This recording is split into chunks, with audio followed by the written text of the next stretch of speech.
mentioned I have the title Astronomer Royal, and because I have that title, I'm sometimes asked, do I do the Queen's horoscopes?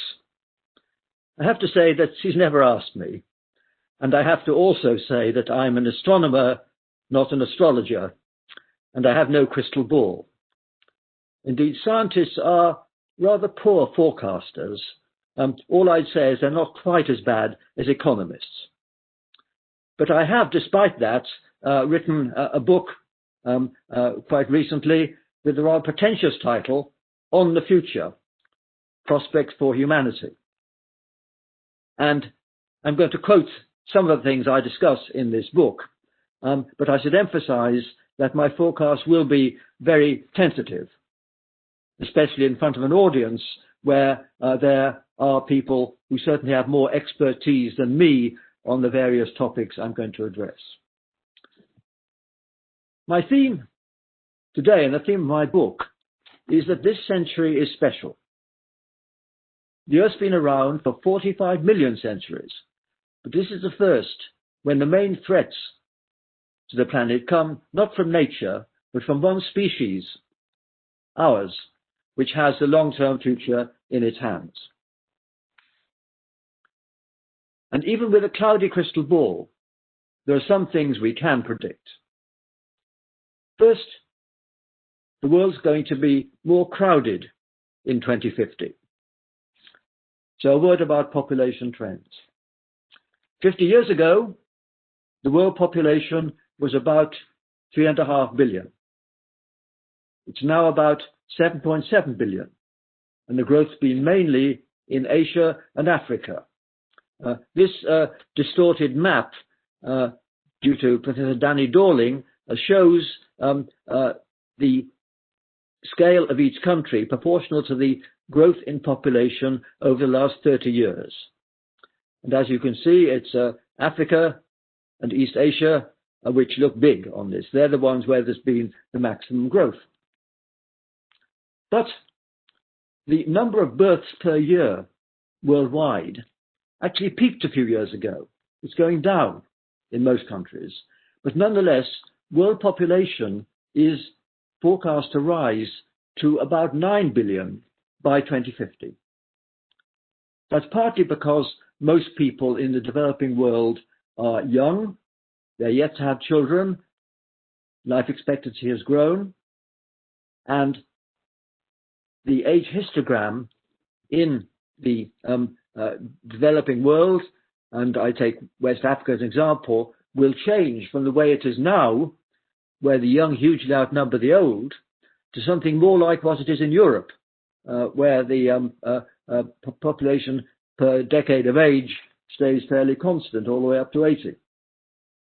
So that's why the population will rise even if the birth rate stabilizes. Well, there were doom-laden forecasts in the 1960s from the Club of Rome, Paul Ehrlich and other people, that there'd be mass starvation in the 70s and 80s. But, of course, food production has kept pace with the rising population. Famines still occur, sadly, but they're due to conflict or maldistribution or totalitarian government, not to overall scarcity. And to feed 9 billion people in 2050 is, though, going to be an extra challenge. I'm not an expert, but it will require further improved agriculture, low-till, water conserving, and probably genetically modified crops, and maybe actually some dietary innovations. For some of us in Europe and Africa, to convert insects, highly nutritious and rich in proteins, into palatable food. And perhaps having artificial meat, which doesn't involve real animals. So I think with technology, the food problem needn't be overwhelming. But to quote Gandhi, there'll be enough for everyone's need, but not for everyone's greed. Projections beyond 2050 are very uncertain. It's not even clear whether there'll be a continuing global rise or a turnaround and fall. We know that falling infant mortality urbanization and women's education trigger the demographic transition towards low birth rates. But there could be countervailing cultural influences. For instance, it could be in Africa, even when they have the choice and they have contraception, they choose to go on having large families. And there's one UN projection where the population of Africa would double again between 2050 and 2100 from 2 billion to 4 billion, thereby raising world population to 11 billion, and Nigeria alone could then have a population comparable to Western Europe and North America added together. Well, optimists say that each extra mouth brings two hands and a brain. But I think it's the geopolitical strains that are most worrying.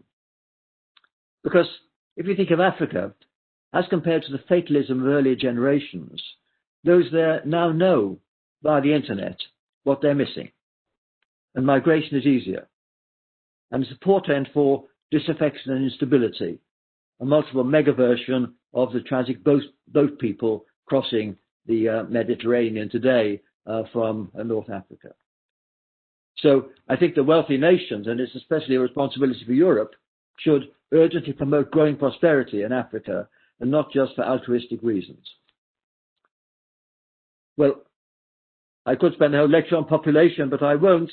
But let me go on to another thing, which is that if humanity's collective impact on land use and climate pushes too hard, then the resultant ecological shock could irreversibly impoverish our biosphere.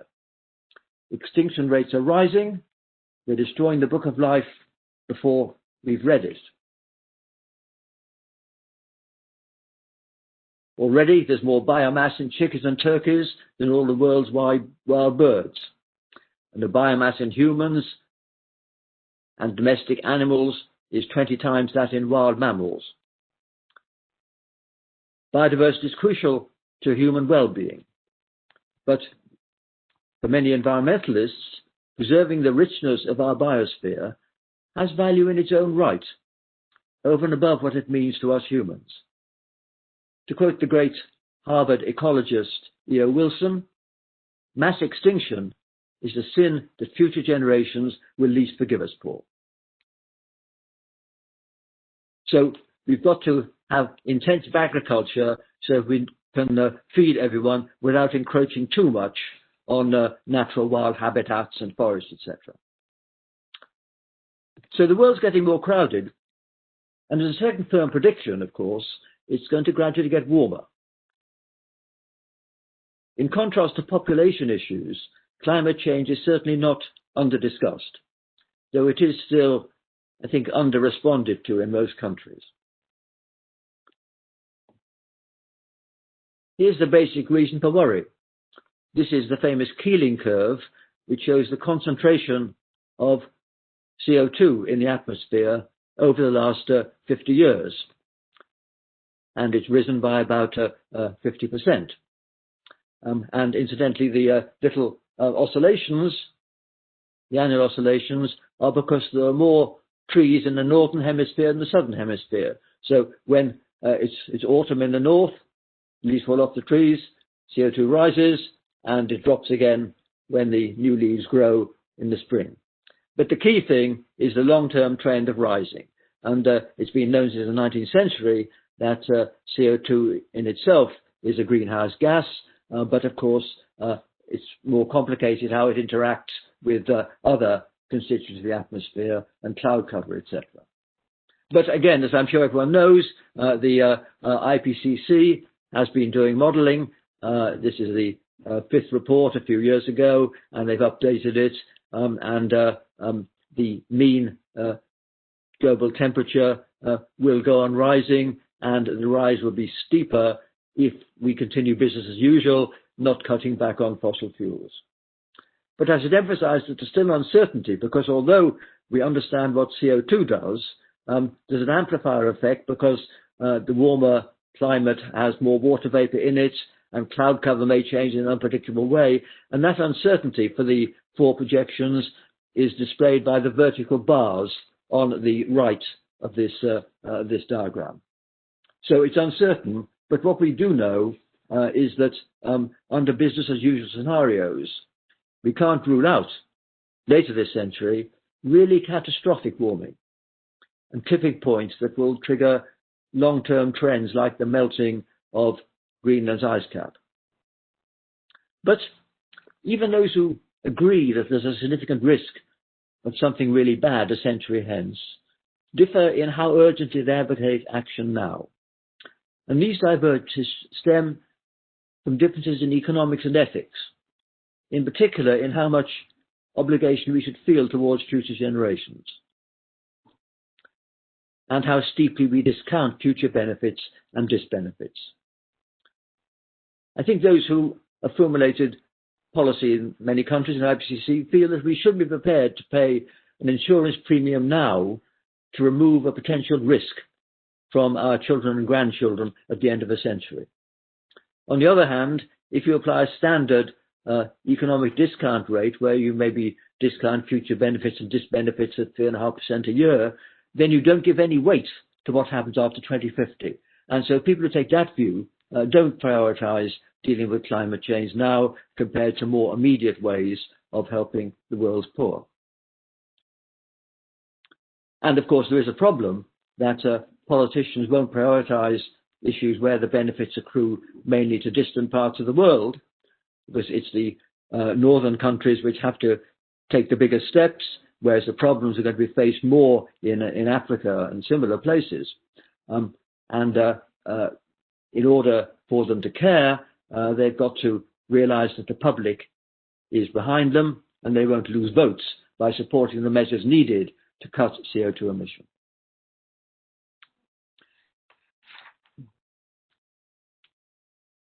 As a parenthesis, I'd note there's one area of policy where we do think about the long-term future and apply a zero discount rate.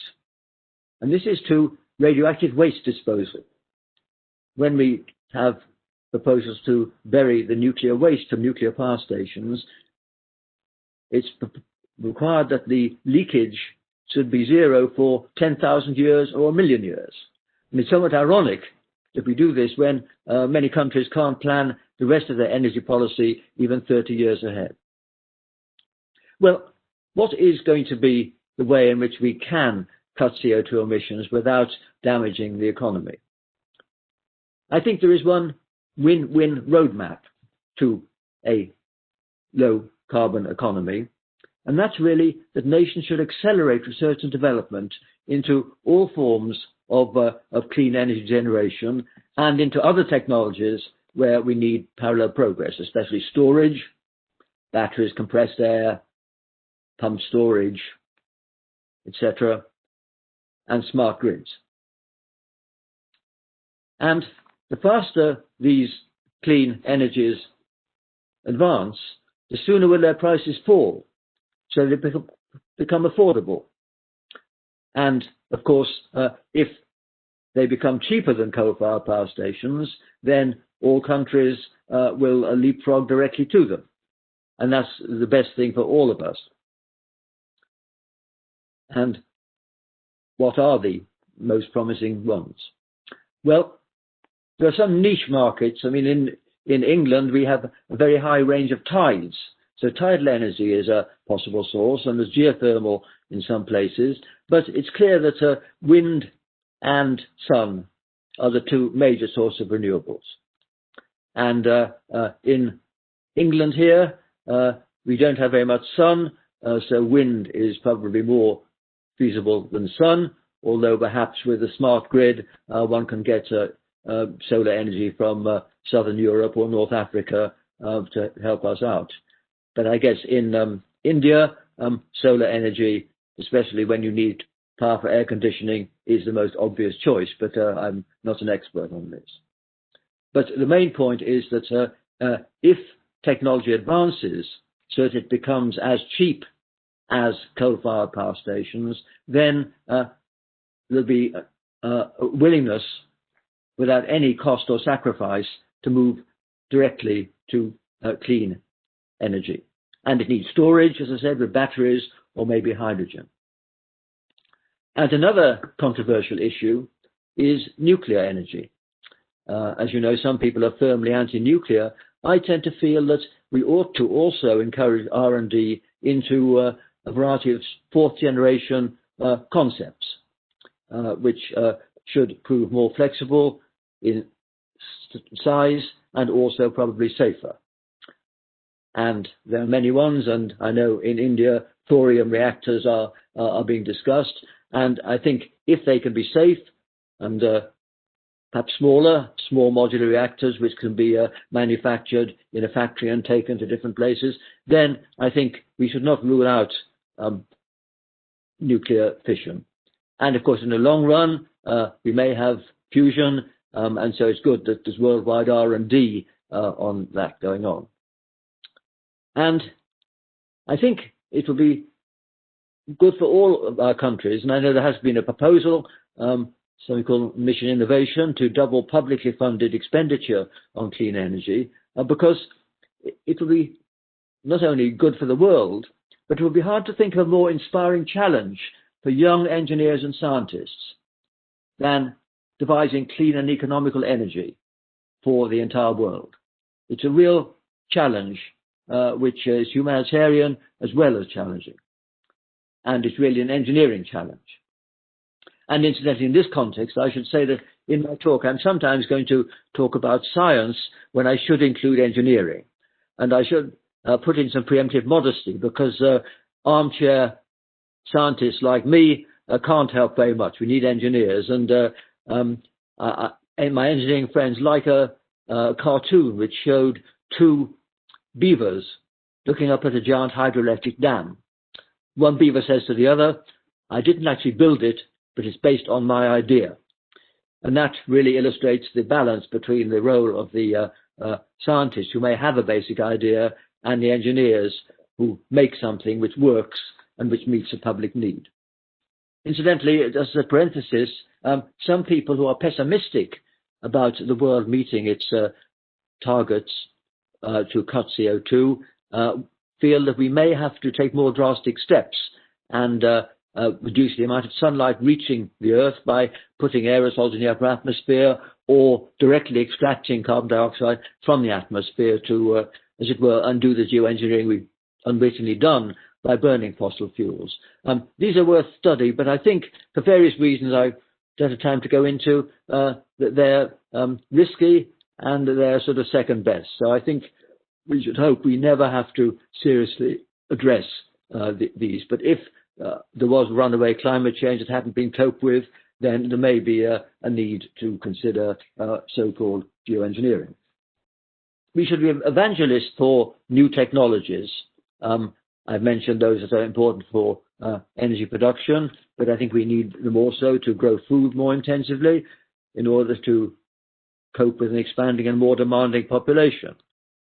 But I think many of us are anxious that some technologies are advancing so fast that we may not properly cope with them, and that we'll have a bumpy ride through this century. And my book expands on some of these concerns. We're ever more dependent on elaborate networks, electric power grids, air traffic control, international finance, just-in-time delivery, and so forth. And unless these networks are highly resilient, their manifest benefits could be outweighed by catastrophic breakdowns, real-world analogues of what happened in 2008 to the financial system. Our cities will be paralyzed without electricity, supermarket shelves will be empty within days if supply chains were disrupted. And as we are well aware, air travel can spread a pandemic worldwide within days. Pandemics are at the forefront of our concerns at the moment, of course. Advances in biotech, diagnostics, vaccines and antibiotics offer prospects of containing them in the future, but everyone knows that it's going to be hard to do this. But the point I want to make is that these techniques, although they're going to be crucial for public health and dealing with future pandemics, also have their downsides. This is not the coronavirus, this is an influenza virus, And I show this because it's rather simpler than the coronavirus, like COVID-19. And 8 years ago, two research groups, one in Wisconsin in the US and another in Holland, showed it was possible to engineer this virus to make it more virulent and more transmissible. And that was really a scary portent of things to come. The COVID-19 virus, as I said, is more complicated, but we can't rule out the possibility that such viruses could indeed be engineered by those who so wished to be more virulent and more transmissible. Another concern we have about recent developments is that gene editing, which of course does allow us to eliminate certain single gene diseases, can be used in other ways. It can be used for so-called gene drive to make a particular species go extinct. This has been discussed for the mosquito that spreads the Zika virus in South America, and that's, I think, probably a benign use. But in England, it's being discussed to get rid of the grey squirrel, shown on the right here, which can't compete very well with the brown squirrel, which people think is nicer. And I think, although there may be some uses, one has to be careful tampering with an ecology, because you might get runaway concerns which aren't predicted at all. And so we have to be very careful in any release of genetic modifications into the natural world. And that's just one of the many things we need to be concerned about. So it's clear that regulation is needed in dealing with biotech, and many international academies, certainly my Royal Society and probably your academy too, have been involved in discussing what regulation should be imposed on these new technologies in biotech on ethical grounds and on prudential grounds. But I'm worried that even if there are agreed regulations, they can't be effectively enforced worldwide any more than the drug laws can or the tax laws can. And that's a nightmare. And the reason it's worrying is it's not like building an atomic bomb, which can't be done without special purpose conspicuous facilities, which the IAEA can monitor. Biotech involves small-scale dual-use equipment. Indeed, biohacking is burgeoning as a hobby and competitive game. And we know all too well that technical expertise doesn't guarantee balanced rationality. The global village will have its village idiots, and they'll have global range. And the rising empowerment of tech-savvy groups, or even individuals, by bio as well as cyber technology, will pose an intractable challenge to governments and aggravate the tension between freedom, privacy, and security. These concerns are fairly near term, within the next 10 or 15 years. But what about 2050 and beyond? On the bio front, we might expect two things. First, a better understanding of the combination of genes that determines key human characteristics, and the ability to synthesize genomes that match these features. The great physicist Freeman Dyson conjectured a time when children will be able to design and create new organisms, just as routinely as his generation played with chemistry sets. Well, if it becomes possible to, as it were, play God on a kitchen table, our ecology and even our species may not long survive unscathed. So let's hope that stays science fiction. But what about now another technology, robotics and AI? There have been exciting advances in machine learning. You've probably all heard about the DeepMind company's AlphaGo Zero computer, which famously achieved world championship level in the game of chess and the game of Go. And here's the Go world champion who's just been beaten by a machine which was given the rules and learnt in just 3 hours to play better than him by playing against itself. And of course, the reason the machines can learn so fast is that their huge speed. And just to remind you that computer speed has been rising very, very steeply, and so many machine learning techniques which were in fact devised 20 or 30 years ago have only become feasible now with the speed of these machines, which can play a game of chess and Go in a fraction of a second. So that's why machine learning is now a powerful technique. Machines learn by brute force techniques. They learn to identify dogs, cats, and human faces by crunching through millions of images, not the way babies learn. And they learn to translate by reading millions of pages of multilingual documents from the United Nations, for instance. Fortunately, they never get bored doing that sort of thing. But although there are clearly benefits, the implications for our society of AI are already ambivalent. We don't want to let it take over control. If we're sentenced to a term in prison, recommended for surgery, or even given a poor credit rating, we'd expect the reasons to be accessible to us and contestable by us. If these decisions were entirely delegated to some algorithm, we'd be entitled to feel uneasy, even if presented with compelling evidence that on average, the machines make better decisions than the humans they've usurped. And these AI systems are becoming more intrusive. Records of our movements, our health, and our financial transactions will be in the cloud, managed by a multinational quasi-monopoly. The data may be used benignly for health research, for instance, but the availability to internet companies is already shifting the balance of power from governments to globe-spanning conglomerates. Many experts, therefore, feel that AI, like synthetic biotech, already needs guidelines for responsible innovation. Tensions are already emerging when AI moves from the research phase to being a potentially massive money spinner for global companies. But machines can help. They can help us with doing science. I think we may understand string theory only because the machines can help us to do very difficult calculations of 10-dimensional geometry.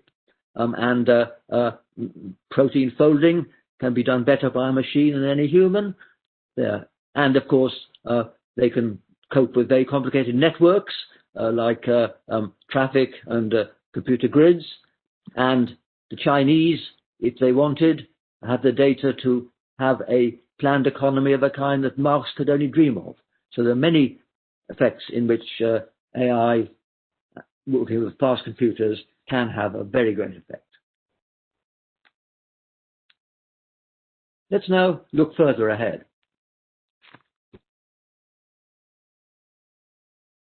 Oh, I wanted to say first that computers and robots, although they are very impressive in some ways, they're still rather clumsy in that this is a robot produced by Boston Dynamics, which can do somersaults, but in a rather clumsy way. And it's not possible to make a machine yet that can move the piece on a real chessboard as adept as a child can, or jump from tree to tree like a squirrel. So it's a long way to go before machines can interact with the real world.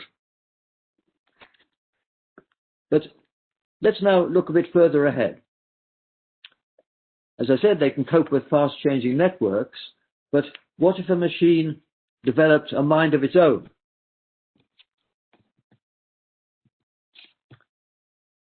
And did become rather more human-like?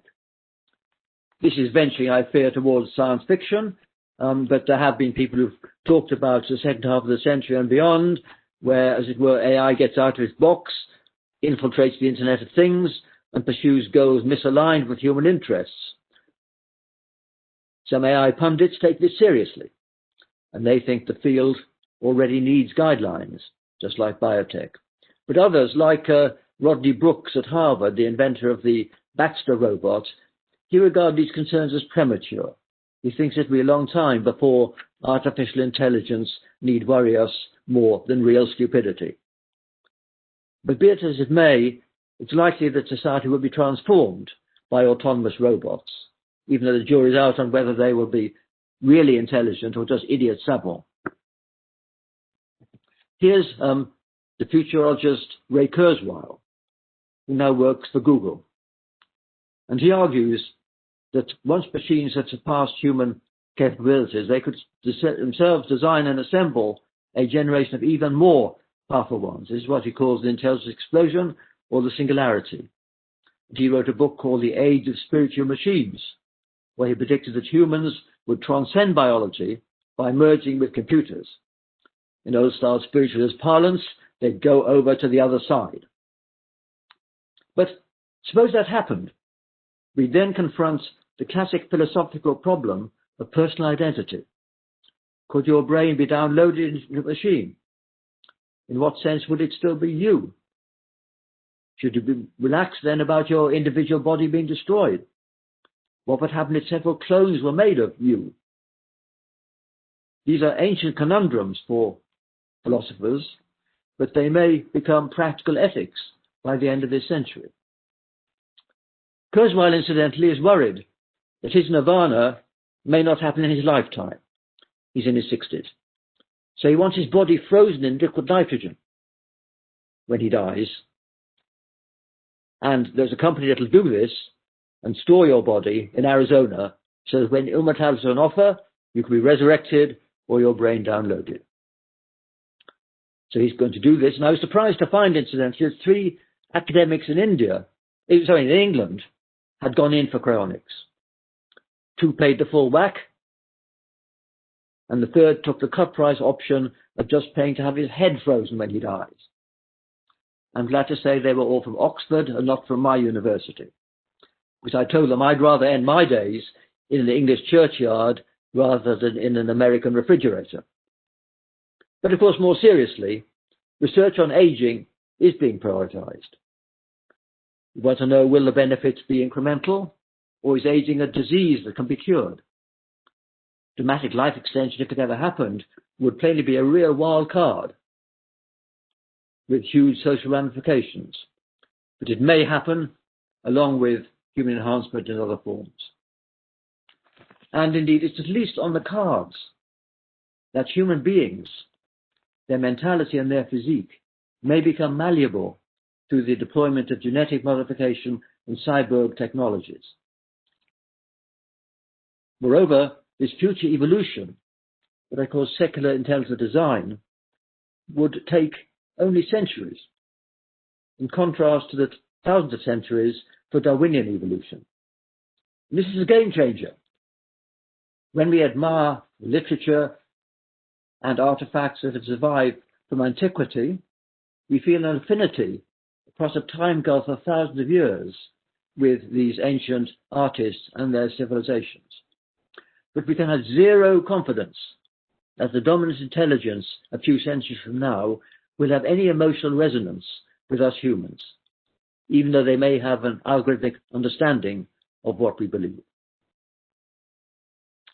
I'll come back to this topic in a moment.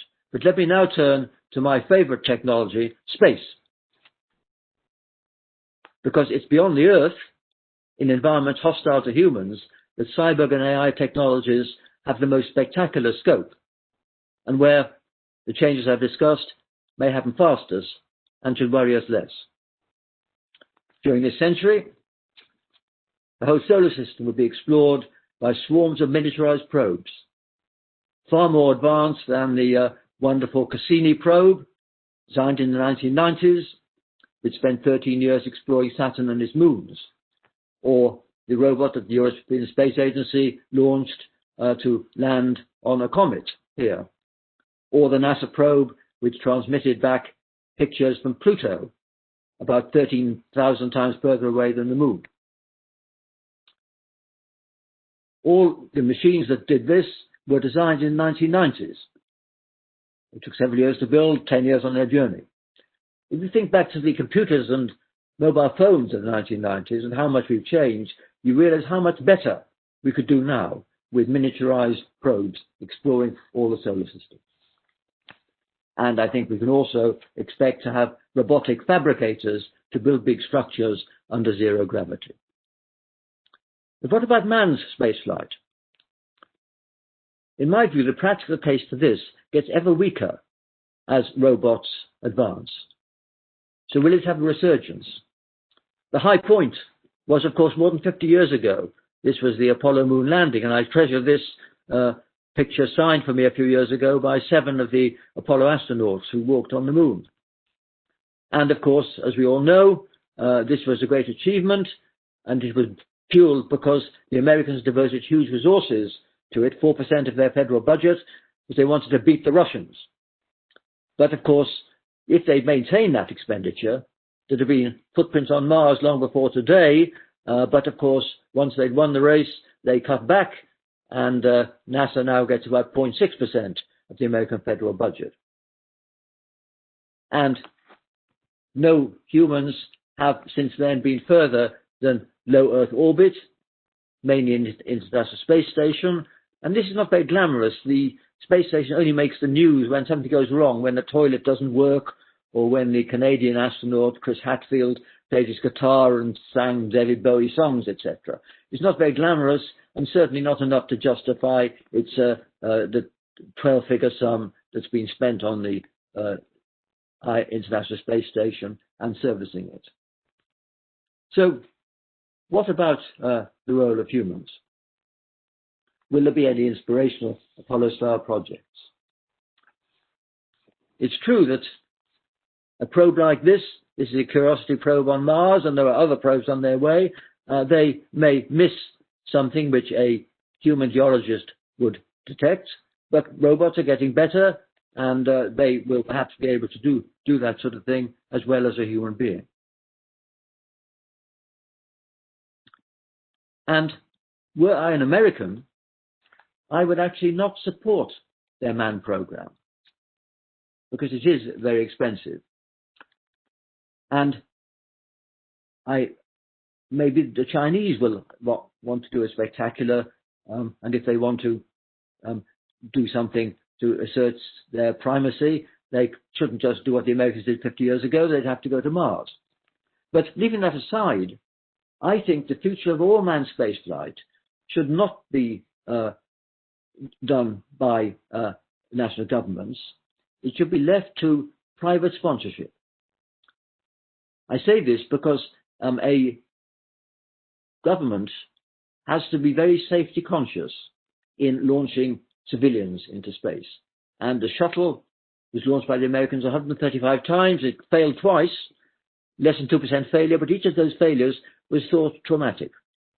So I think space for humans should be left to pioneer adventurers prepared to accept much higher than 2% risk and go and cut price projects funded by the private sector. And we know that SpaceX, Elon Musk's company, and Blue Origin, Jeff Bezos' company, they are throwing billions of pounds at this kind of project, and they will be taking paid customers. I think we should cheer them on because they can afford to take higher risks than we could, as taxpayers, impose on publicly funded civilians. And they bring a Silicon Valley culture into a domain in America long dominated by NASA and a few aerospace conglomerates. And I think there'll be many volunteers to go to Mars, some even accepting one-way tickets.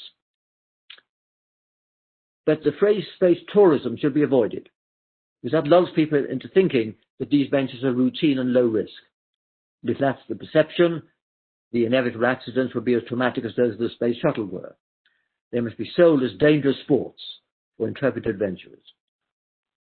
But I think that realistically it's possible that by 2100, some courageous thrill seekers may have established a base on Mars. Elon Musk himself, who's now age 49, says he wants to die on Mars, but not on impact. He may make it.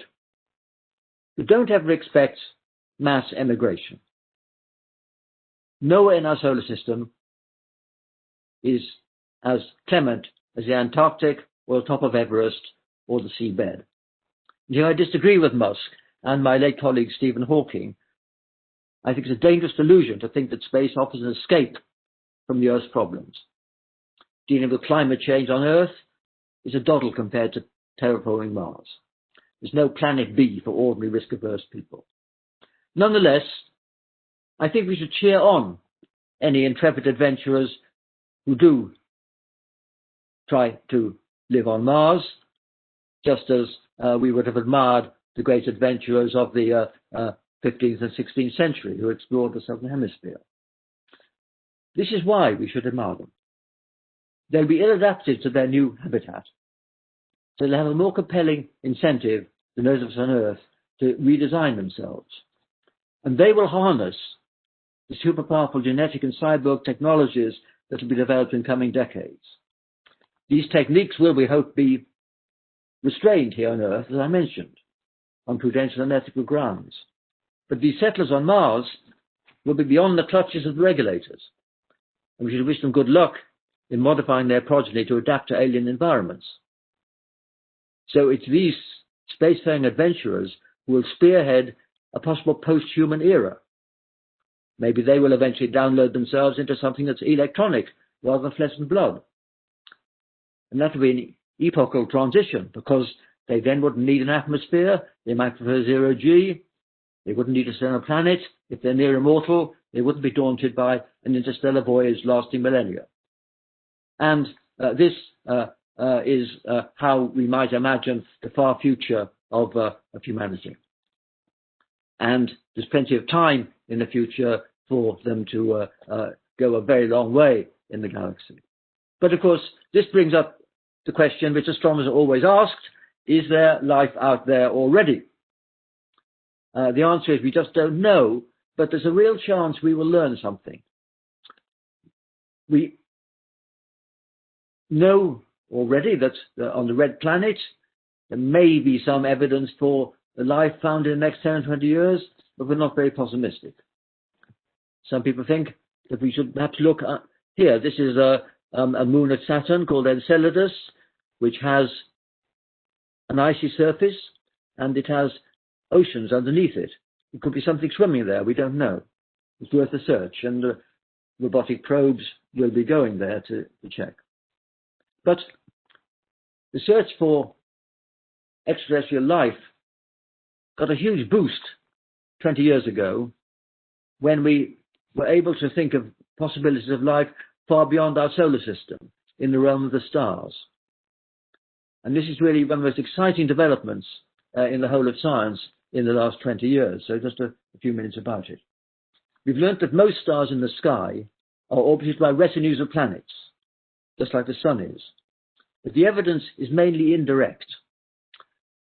Much of it comes from looking at stars and noting that if a planet transited in front of the star, then it would block out a bit of the star's light, so the star's brightness would dim. And that would happen every time the planet came round. So from this you could infer how big the planet was and how long its year was. And the Kepler space probe looked at tens of thousands of stars to look for these effects, and it found many thousands. And this rather silly diagram in the bottom left, this is a cartoon which shows symbolically some of the systems they found with planets of different masses and different periods. But it's found many, many thousands of planets orbiting other stars, and there's a huge variety. Some are like Jupiter, some are the size of the Earth, and many are the size of Neptune. So this is a very exciting development. And the question is there any life on those? What we do know is that almost every star has a planet around it, and that 1 in every 6 stars has an Earth-sized planet, and moreover an Earth-sized planet which is at the distance from its parent star such that water can exist, neither boiling away nor staying frozen. And that's the basic requirements for life. And we don't know whether life would evolve because we don't yet know how life got started on the Earth. We understand the evolution, but the transition from complex chemistry to the first metabolizing and reproducing systems, we don't yet know. People are working on it now. So it could have been a rare fluke that didn't happen anywhere else, or it could be something which happened in any environment like that of the young Earth. How can we tell? Well, as I said, we can't really detect these planets. There's so much fainter than their stars, but soon we'll be able to do this. And one of the instruments that's going to help is this instrument being built by European astronomers in Chile, They've got a rather unimaginative name called it. It's called the Extremely Large Telescope, the ELT, and it's got a mirror 39 meters across. And this will be able to detect the light from a planet and separate it from the light of its parent star, and take a spectrum of light to see if it has any signature of life. For instance, chlorophyll has a particular feature, there's a called red edge on the spectrum, and it could detect that. And there are other things that could be done, because, for instance, supposing that aliens were looking at our Earth from a long way away, it would be a pale blue dot in Carl's sake, it's a nice phrase, but if they look carefully, they'd find the shade of blue is different, depending on whether the Pacific Ocean or the landmass of Eurasia was facing them.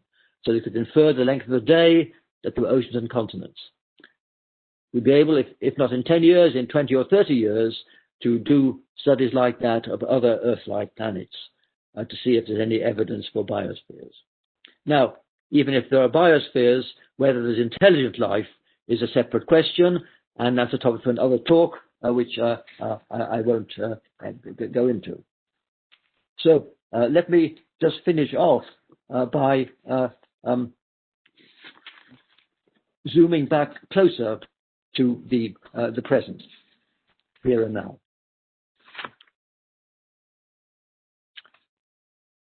First, let me just say why I did talk about the far future, because this is a picture which shows a familiar time chart of the 4 billion years of evolution.